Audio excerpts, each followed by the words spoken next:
உலகம் யாவையும் தாமுல வாக்கலும் நிலைபெறுத்தலும் நீக்கலும் அலையிலா விளையாட்டுடைய ஆரவர் தலைவர் அன்னவர் கே சரண் நாங்களே. தமிழமுது நேயர்களுக்கு இனிய மாலை வணக்கம். நேற்றைய தினம் மருத்துவரை பார்க்கும் பொழுது இனி உங்களுடைய பணியை தொடரலாம் என்று கூறியதன் பேரில் இந்த தமிழமுது நிகழ்ச்சி இன்றையிலிருந்து தொடங்கப்பட்டிருக்கிறது. மேலும் கனடாவில் இருக்கின்ற என்னுடைய பேத்தி, அதான் மை கிராண்ட் டாட்டர் அதிதி அவர்கள் என்னிடத்தில் அன்பான ஒரு ஆணையை பிறப்பித்தார்கள். தமிழமுதை ஏன் தாத்தா நிறுத்திவிட்டீர்கள், தொடருங்கள் என்று சொன்னதின் பேரில் இந்த நிகழ்ச்சியை இன்று தொடங்குகிறோம். நான் சம்பவங்கள் நடக்கிற முதல்ல நீங்கள் தெரிந்து கொள்ள வேண்டியது என்ன, நான் சொல்லக்கூடிய சம்பவம் நடக்கிறது என்னுடைய திருமணத்திற்கு முன்னாலே. என்னுடைய திருமணம் 79 நடைபெற்றது. அதுக்கு முன்னாலே நடந்த சம்பவம் இது. ஏது சொல்கிறேன்னா, அப்போ தான் கடைசியில் நான் சொல்கிறதுக்கு ரிலேட் பண்ண முடியும். அதாவது எனக்கு ஒரு நண்பர் இருந்தார், நெருங்கிய நண்பர். அவருக்கு ஒரு நண்பர் இருந்தார். அவர் ஒரு அரசு பதவியில் இருந்தார். அவரை எனக்கு தெரியாது. ஒரு நாள் அவரை என்னுடைய இல்லத்திற்கு அழைத்து வந்தார். அழைத்து வந்து இவர் மோகனூர் சேர்ந்தவர், இவருக்கு நாம் ஒரு உதவி செய்ய வேண்டும். என்ன உதவி என்றால், அவர்கள் பெண் பார்த்து கொண்டிருக்கிறார்கள், பெண் சரியாக அமையவில்லை, திருமணத்திற்கு ஒரு பெண் ஏற்பாடு செய்ய வேண்டும் என்று சொன்னார்கள். அதே நேரத்தில் அவரும் என்னிடத்தில் ஒன்று சொன்னார்.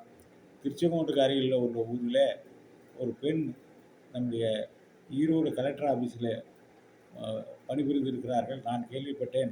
ஒரே ஒரு பெண் தான் அவர் தகப்பனாருக்கு, எனவே அந்த பெண்ணை பார்த்து சொல்ல முடியுமா என்று கேட்டார்கள். சரி என்று யார் என்று விசாரித்தால் அவர் எங்களுக்கு வேண்டியப்பட்ட குடும்பத்தை சேர்ந்தவர் தான். எனவே நான் இந்த மாதிரி இன்றைய தினம் வருகிறேன் அப்படிங்கிறத நம்ம சொல்லிவிட்டு நாங்கள் அவருடைய அனுமதி கேட்காம நேராக போயிட்டோம். எனது நண்பர் அவருடைய நண்பர் போயிட்டோம்.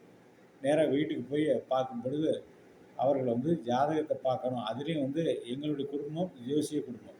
எனது தாத்தா, எனது மாமா, என்னுடைய அப்பா, எனது பெரியப்பா எல்லோருமே ஜோசியம் பார்க்கக்கூடியவர்கள். அவர்களெல்லாம் இறந்து போனதுக்கு பின்னாலே விவசாய குடும்பத்தை சேர்ந்த திருச்செங்கோடு பகுதியில் இருக்கிற அனைவரும் எனது அப்பாவிடம் தான் பொருத்தம் பார்த்து திருமணம் செய்வார்கள். அப்படிப்பட்ட ஒரு நல்ல ஒரு மதிப்புமிக்க குடும்பம் எங்களுடையது. அதிலே பார்க்கும் பொழுது என்னென்னா, அந்த அரசாங்க அதிகாரி வந்திருந்தார் பெண் பார்க்கறது. அவர் என்னிடம் ஒரு ஒரு வேண்டுகோளை வைத்தார். அதாவது அப்பா பார்த்ததில் 190% பொருத்தம் இல்லைன்னு சொல்லிடுவார், முழுதாக திருப்தினா தான் சொல்லுவார். அதனால் நீங்கள் உங்கள் அப்பாட்ட சொல்லி எப்படியாவது 2 ஜாதகம் பொருத்தம் என்று சொல்ல வைங்கள் என்று சொன்னார்கள். எனக்கு தர்ம சங்கடமாக இருந்தது. இதுவரை என்னுடைய அப்பாவிடம் நான் அப்படி போய் கேட்டதில்லை. இருந்தாலும் இவ்வளோ தூரம் நண்பர் அழைத்து வந்திருக்கிறார் என்று சொல்லி நான் சென்று அப்பாவிடம் சொன்னேன். அப்பா சொன்னார், அதெல்லாம் ஏற்க முடியாது, எனக்கு என்ன என்னுடைய கணிதத்தில் என்ன வருதோ அதான் சொல்ல முடியும் அப்படின்னு சொல்லிட்டார். சரின்னு ஒரு ஜாதகத்தை எடுத்துக்கிட்டு போய் பார்த்தார். பார்க்குற பொழுது அப்பா என்ன சொல்லிவிட்டார், அந்த பகுதியில் ஒரு பழக்கம் இருக்குது, அதுதான் பெரிதாக அவர்கள் பின்பற்றினார்கள். விவசாய குடும்பத்தில் இருக்கிறவர்கள் என்ன செய்வார்கள் என்பதனால் ஒரு குறிப்பிட்ட இடத்துக்கு குறித்து கொள்வார்கள். அந்த பகுதியிலிருந்து, அவருடைய வீட்டிலிருந்து அந்த பகுதிக்கு வருவதற்குள் ஏதேனும் கெட்ட சகனம் ஏற்பட்டால் அவர் அதை செய்ய மாட்டார்கள். எனவே எனது அப்பா பொருத்தம் இல்லை என்று சொல்வதற்கு பதிலாக என்னுடைய வேண்டுகோளின்படி அவர் பொருத்தம் இல்லை என்று சொல்லாமல் நீங்கள் தடவழி பாருங்கள் என்று சொல்லிவிட்டார்கள். அப்புறம் அவர்கள் என்ன செய்தாலும் அதற்கு முன்பாக பொன் வீட்டை போய் மாப்பிள்ளை பார்க்குறதும், மாப்பிள்ளை வீட்டை பொன் பார்க்கறதும் இங்கே இருக்கக்கூடிய வழக்கம். அந்த வழக்கத்தின் பிரகாரம் இந்த பெண் வீட்டிலிருந்து அவர்கள் நேராக மோகனூர், மாப்பிள்ளையோட ஊர், அங்கே போய் அவருக்கு வரும்போது அவர் என்ன சொல்கிறார், மாலை நேரத்திலே வாருங்கள் என்று சொல்லிவிட்டார்கள். மாலை நேரத்தில் இருக்கும்போது அருகிலே இருக்கிற ஒரு சுகர் ஃபேக்ட்ரி கலந்து கொண்டு போய்விட்டார். அந்த சர்க்கரை மில்லை அனுப்பி சர்க்கரை மில்லை பார்த்துவிட்டு இரவு நேரத்தில் அவரை அங்கிருந்து அனுப்பிவிட்டார். இவர்களுக்கு சந்தேகம் வந்து விட்டார். இதற்காக மாப்பிள்ளை தன்னுடைய வீட்டையே மத்தியை காமிக்காமல் விட்டுவிட்டார் என்று அவர்கள் மறுபடியும் திரும்ப போனார்கள். திரும்ப போன பொழுது அவர் இந்த பகுதியிலிருந்து அந்த பகுதி வரை ஒரு 10 ஏக்கர் தோட்டம் எங்களுக்கு தான் கரும்பு விவசாயம் என்றெல்லாம் சொன்னார்கள். இங்கே இருக்கக்கூடிய பள்ளிப்பாளையம் பகுதியில் இருக்கக்கூடியவர்கள் எல்லாம் அப்படி சாதாரணமாக நம்பிவிட மாட்டார்கள். அவர்கள் அக்கம் பக்கத்தில் இவர் சொன்னதை வைத்துக்கொண்டு விசாரித்தார். விசாரிக்கிற பொழுது அவர் சொன்னது அனைத்தும் பொய் என்று ஆகிவிட்டது. இவருக்கு சொந்த வீடோ அல்லது சொந்த தோட்டமோ இல்லை. அதெல்லாம் அவருடைய உறவினர்கள் சிலோனில் இருக்கிறார்கள், அவர்கள் சம்மந்தப்பட்டது என்று, இவருக்கு எந்த விதமான சொத்தும் இல்லை என்று விட்டார்கள்.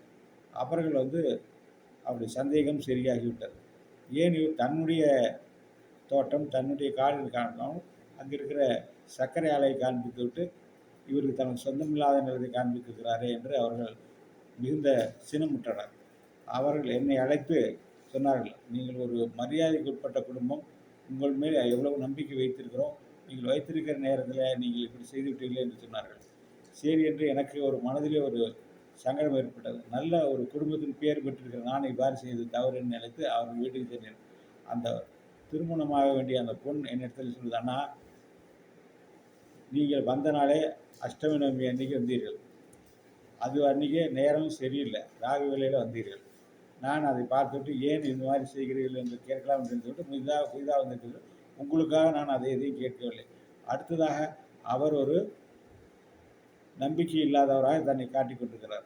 எதற்காக அவர் கொண்டு போய் சர்க்கரை ஆலையை காண்பிக்க அவர் வீட்டுக்கு அழைத்து போகாமல் சர்க்கரை ஆலையை காண்பித்ததும் மற்றும் அவர் சொந்தமில்லாத நிலத்தை காண்பித்ததும் தவறு தானே. நீங்களும் அதுக்கு உடன்பெற்றீர்களா என்று கேட்டார். அம்மா எனக்கு அதை பற்றி தெரியும், என் நண்பர் இது சொன்னதுனாலே நான் அதுக்கு வந்தேன், இது தப்புதாம்மா கேட்டார்.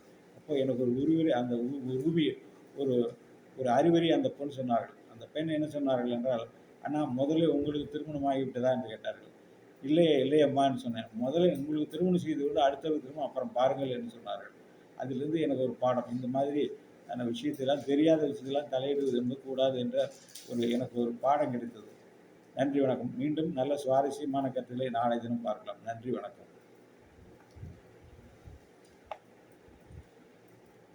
அது அடுத்து இல்லாமா